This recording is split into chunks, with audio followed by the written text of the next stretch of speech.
I thought love meant, beating on, your loved ones. I thought that's how you show love, by tough love. I had a baby at 16. I also ended up in an abusive relationship. My addiction basically started when I was 21. I guess at the time, all the joy that I had just went away. I have a lot of issues wrong with my body. They think that I have lupus. So I started seeing a doctor, and he was running a lot of testing on me, and he prescribed me Percocet and Dilaudid. I didn't want to feel anymore. I got addicted to the pills. So anytime I would pick up a bottle or pop a pill, I feel like I was in control. I ended up calling one day to get my medication refilled, and he ended up being fired from the place that he worked for overprescribing narcotic pain medicines to his patients. And I went into withdrawal really, really fast, and it's the worst thing that I've ever experienced. So I called some friends, and they took me out and introduced me to heroin for the first time. I had to sell, pills. I had to sell weed. Involved in a lot of things that I never thought that I would be involved in. I was smoking crack as well. Anything that I could do to get money, whether it was robbing places, people. I was also prostituting. But I had a mind of insanity, kept doing the same thing, and I expected different results. I ended up getting involved in a human trafficking ring. I wasn't the only person involved. There were also young girls there that I didn't realize were underage. They had fake IDs and things like that. I took pride in, selling to people. I took pride in every time I got high or drunk. The FBI actually ended up having to come and kick down the door, and they rescued us, and that's when I found out that the girls were 15 and 16 years old. I suffer from depression, and I suffer from anxiety, I suffer from bipolar. And while I was using, I attempted to commit suicide. I don't know how many times, but it was a lot. I tried to overdose on purpose. I tried to wrap a cord around my neck. I was just tired of being tired of feeling pain. I ended up going to jail for something that I did out in Cleveland. And I told myself, you know what, I'm really tired of being tired. I'm really tired of messing up. I want a future.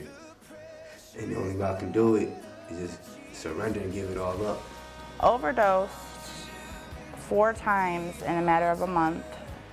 I went through a detox. It was terrible. I woke up with the paramedics over me, found out that it took 9 Narcan to wake me up. I was almost gone. My fiance told me that they had an event at Lake County called Hope Over Heroin. And I said, you know what, I've never done heroin, but I'll go to support you. I don't know what made me want to get clean. I just kind of woke up and felt like I didn't want to use again. I believe that I had a divine intervention. I look around and I see all the dead faces, people on the Megatron, and I see the families crying. And for the first time in my life, I had a conscience. One of the things that we did was we attended the Hope Over Heroin rally last year.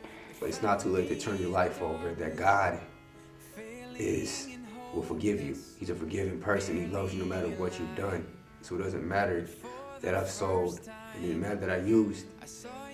I just knew if I asked God for help, threw my hands up, that what I did doesn't matter no more. It's what I do today and right now. My fiance decided that he wanted to give his life over to God, which I had been trying to get him to do for months and months. But he finally decided to do it at the Hope Over Heroin event. I want to be down with God. I want to be saved. And put his hands on me. I said, I opened Jesus into my life. And just from that day, I felt just a little pressure off. I felt good. For the first time in my life, I felt actually happy and good. I have cousins that have been shot down.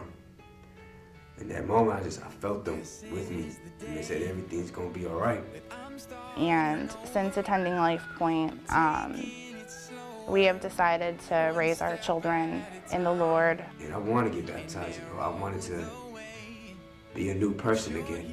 I wanted to be not the monster I was, not the person I was. So that night, me and my fiance, we got baptized. And when I came out of that water, I looked up to the sky and I felt the presence of God. For the first time in my life, I felt the presence of God. So I wasn't supposed to be here. God been looking out for me from me ODing. I'm grateful to God, and I'm grateful that he put hope over heroin in my path.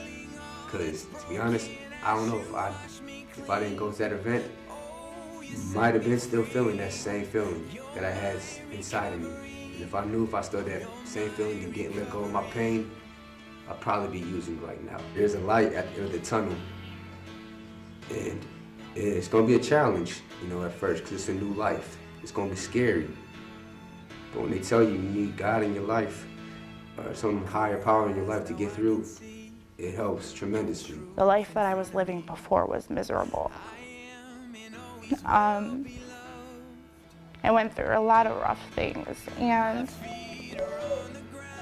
I'm hoping that by sharing this and that you can see where I'm at today, that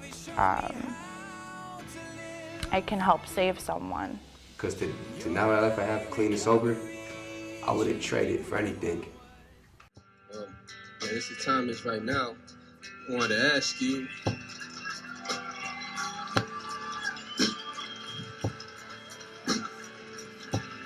will you marry me, baby?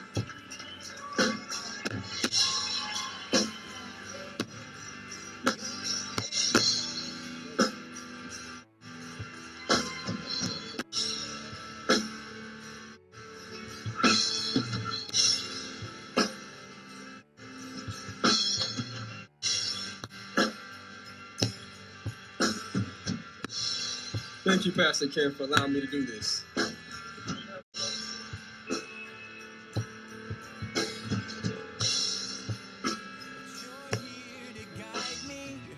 Your spirit's inside me, and it's changing my mind. My feet are on the ground, my heart is beating now. Your love has shown me how to live. Your